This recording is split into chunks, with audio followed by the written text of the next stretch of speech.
What would you do if someone laughed at your dreams? Right to your face? In a gleaming city of suits and skyscrapers, a man in oil-stained overalls stood in front of a luxury car worth more than his yearly salary. The woman behind the wheel?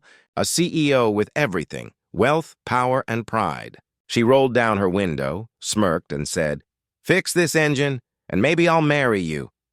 The crowd around her laughed, but the mechanic didn't. He simply looked at her, his eyes calm, like a storm waiting to break. Because she didn't know who he really was, and what that one sentence was about to set in motion.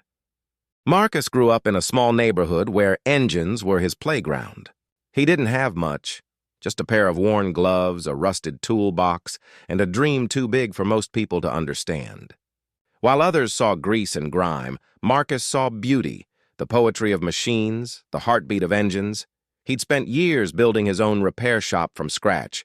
But the corporate world rarely looked down long enough to notice people like him. And that day, when he was called to fix a CEO's broken sports car on a downtown street, he didn't expect a crowd.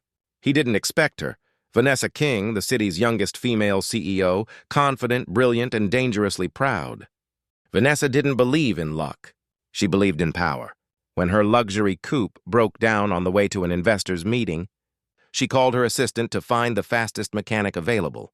When Marcus showed up, in old coveralls, with a pickup that coughed more than it ran, she smirked. "Perfect," she said. "Let's see what Miracle Man can do." Her tone wasn't curious. It was mocking. The crowd of onlookers whispered, filming on their phones. That's when she made the joke that would echo far beyond that moment.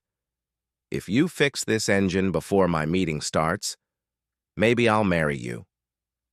The laughter stung the air like static. Marcus just nodded once and quietly said, "Deal." The car was a masterpiece, but under the hood it was chaos. Wires fried, timing off, fuel system choking. To any other mechanic, it would have been a disaster. To Marcus, it was a puzzle whispering for patience. Vanessa leaned back, arms crossed, eyes glimmering with amusement. Her investors watched from the cafe patio across the street, murmuring about the show. She wasn't cruel, but she was used to winning, used to being above others. As Marcus worked, the clock ticked louder than his tools. 30 minutes, then 20.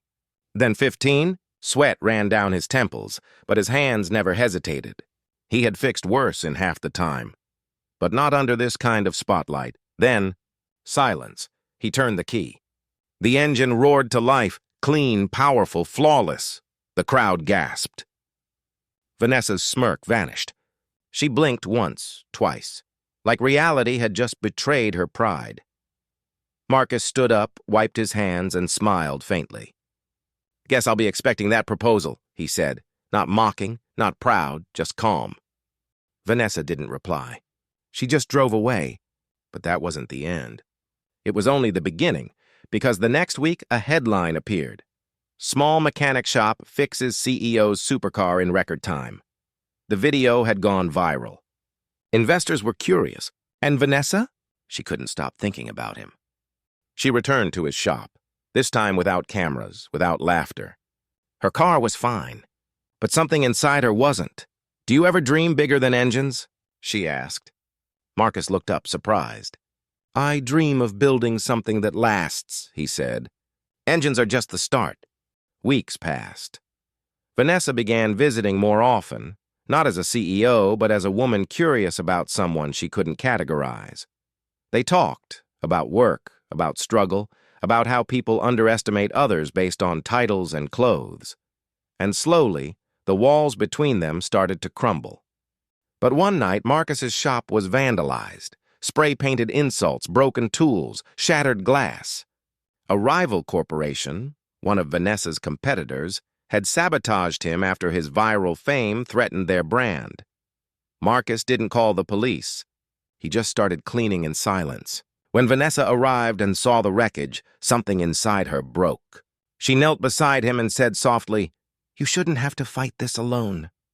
That night, she made a choice that would change everything.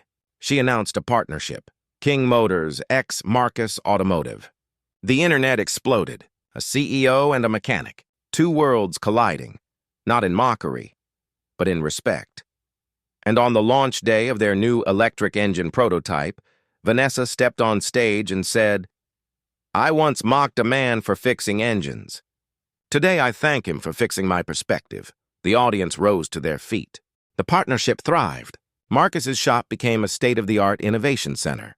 But what people remembered most wasn't the technology, it was their story. A year later, during a charity event, Vanessa stood beside Marcus. She smiled and said, "Remember that deal?" Marcus laughed. "The one about the engine?" She nodded. He pulled a small ring from his pocket. Simple, silver, engraved with a single word, respect. The crowd cheered, not for the romance, but for what it symbolized, that sometimes dignity and humility are worth more than power and wealth. Vanessa once believed respect was earned through control.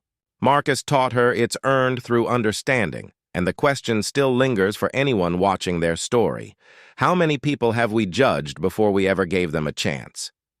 Because sometimes the mechanic you mock is the one who teaches you what it truly means to build something real.